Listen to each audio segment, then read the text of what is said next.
hear High Power 102.7 FM, the pride of the people.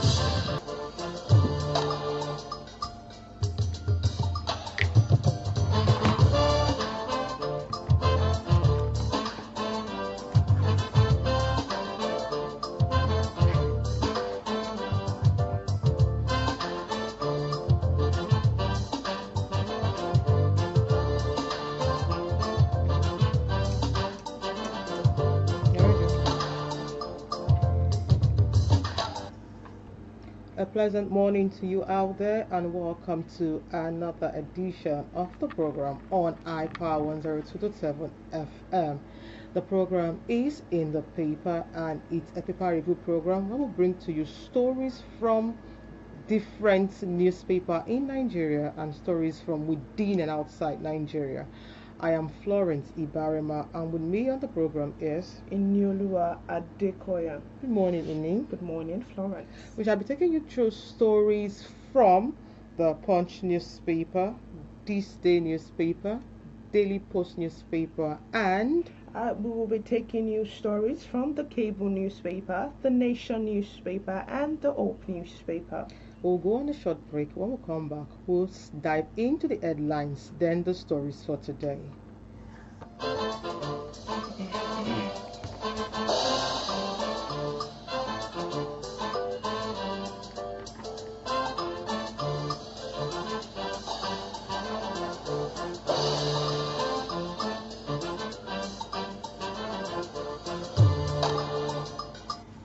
You're still listening to iPower 102.7 FM, and the program is in the papers. Here with me from the Punch, I have police link 5 bodies found on Lagos riverbank to court violence. On the Hope newspaper, I have this Ondo State story. Stakeholders celebrate ban on cutthroat school fees.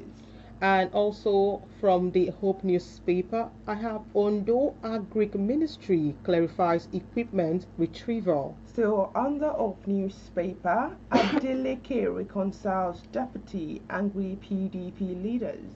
And also from the Hope newspaper, I have APC chief commends Ayedatiwa for prioritizing road projects. Still on the Hope newspaper, UN condemns Borno killings, demands probe justice. And straight to the Guardian newspaper, where I would align with Tinubu to become Lagos governor, says Road to Vivo. Still on the Hope newspaper, Ipman backs Dangote, disowns Western Zone strike.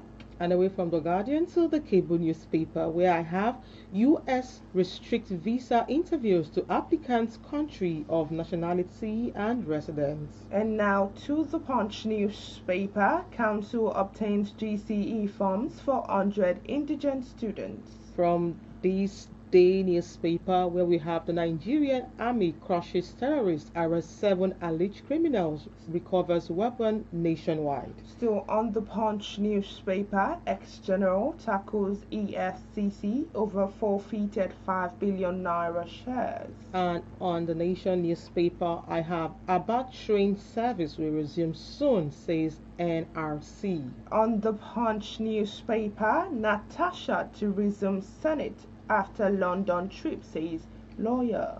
Straight to Daily Post, where I have 70,000 naira is no longer sustainable, says the NLC. Moving to the Nation newspaper, where I have NECA hails Imo, Ebonyi government over minimum wage review. And straight to the Tribune newspaper, where I have CBN creates new units to tackle bank risk, protect customers.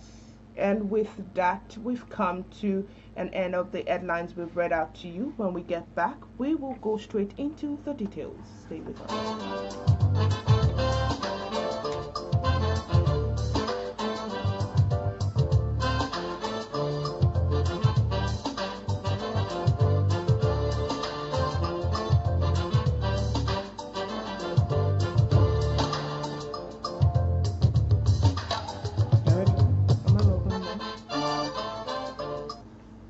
Glad to have you back. You're still on to In the Papers, coming to you from iPower 102.7 FM. Beginning from the Oak newspaper with this Ondo State story, stakeholders celebrate ban on cutthroat school fees, and now the details.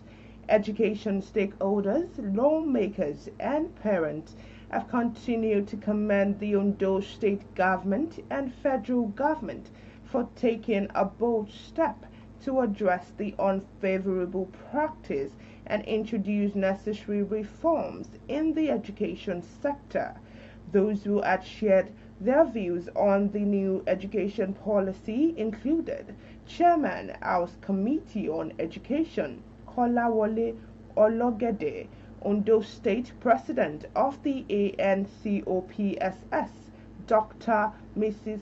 Fadekemi Jogbodo, veteran Labour leader Pastor Oyekon Arije, Ondo State Chairman of the NUT, Mr. Ayodele Samuel, and Ondo State Chairman of the PTA, Chief Abimbola Omoloja, among others.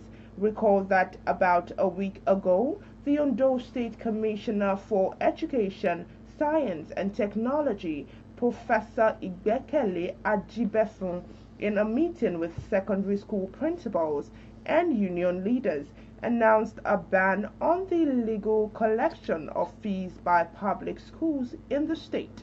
According to Ajibefun, the decision was in response to calls for the repositioning of the education sector in Ondo State.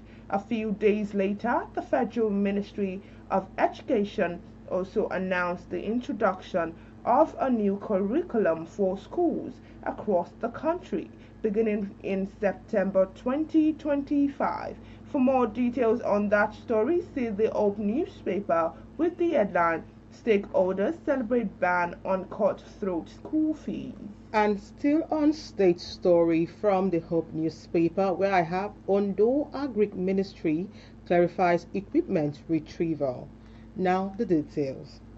The Ondo State Ministry of Agriculture and Forestry has declared that the officials deployed to retrieve agricultural equipment from the Ondo State Government Leventil School of Agriculture in Idwani and Idogun are legitimate staff of the Department of Engineering Services of the Ministry.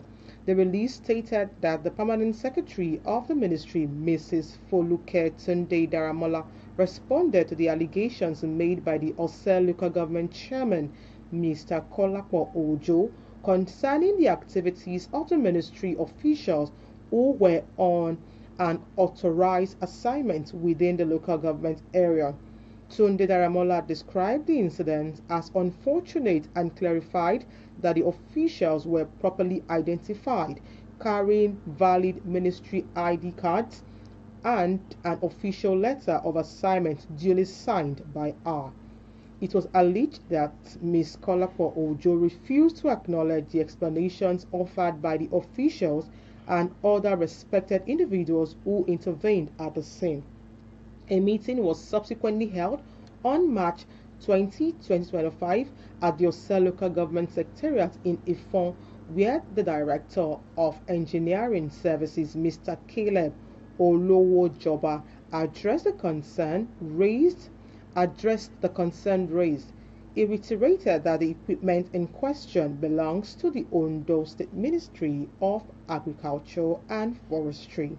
For details of the story, see the Hope newspaper with the headline, Ondo Agric Ministry clarifies equipment retrieval.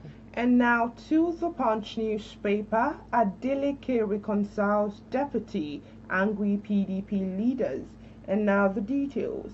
Osun State Governor Ademola Adeleke has successfully reconciled with his deputy Kola Adewusi and aggrieved leaders of the People's Democratic Party in Ife federal constituency, bringing to an end week of internal wrangling that threatened the unity of the ruling party. At the peace meeting in Osogbo, attended by Adewusi, Deputy Senate Minority Leader Dr. Lere Oyewumi, Osun PDP Chairman Sunday Bisi and other top stakeholders. Adeleke declared that the misunderstanding which led to a vote of no confidence against the deputy governor and some party leaders had been fully resolved. The governor, in a statement by his spokesperson, Olawale Rashid, said the crisis was largely fueled by the communication gap and external plots to divide the party. He commended the elders, senatorial leaders, party chairmen, and operatives for demonstrating unity, adding that his administration had done a lot for Ife land and would still deliver more. For more details on that story, the Punch newspaper has it with the headline, Adeleke reconciles deputy angry PDP leaders. And still on the Hope newspaper, I have APC chief commends Aye Datiwa for prioritizing road project. Now the details. A prominent chieftain of the All Progressive Congress APC in Akure North and South Federal Constituency of Ondo State, Mrs. Edun Tomisin, has expressed delight that the administration of Governor Lucky Aiyedatiwa is embarking on various road projects cutting across the 18 local government area of the state. Tomisin gave the commendation on Sunday after a tour of communities within the constituency, noting that Aiyedatiwa's silent revolution in road infrastructure is hard to conceal considering the transformative import, especially on the rural dwellers. Specifically, the right advocate come politician pointed at the early takeoff of the Akure Idori Road dualization project, which the governor flagged off barely 2 months ago, declaring it as clear indication that Governor Aiyedatiwa meant business. Speaking on Sunday at a meeting with community leaders in Akure, the state capital, Tomisin said, "It is clear to all that Governor Aiyedatiwa means business in his quest to transform the lives of the common people in Ondo State by prioritizing the road project." While the governor stands commended on key achievements in education, agriculture, and human empowerment, among others, his performance in road infrastructures under the public works sector is simply superlative.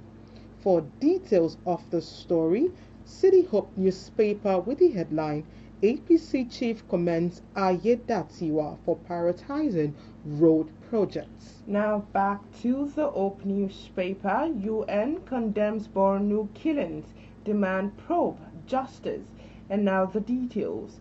The United Nations has condemned the killings of 63 people, including soldiers in Daral Jamal, a community in Bama local government area of Borno State, by suspected Boko Haram terrorists.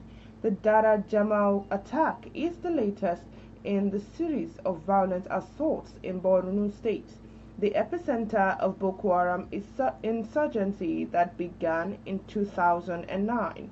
The conflict has claimed over 35,000 lives and displaced more than 2 million people, according to the United Nations and humanitarian agencies.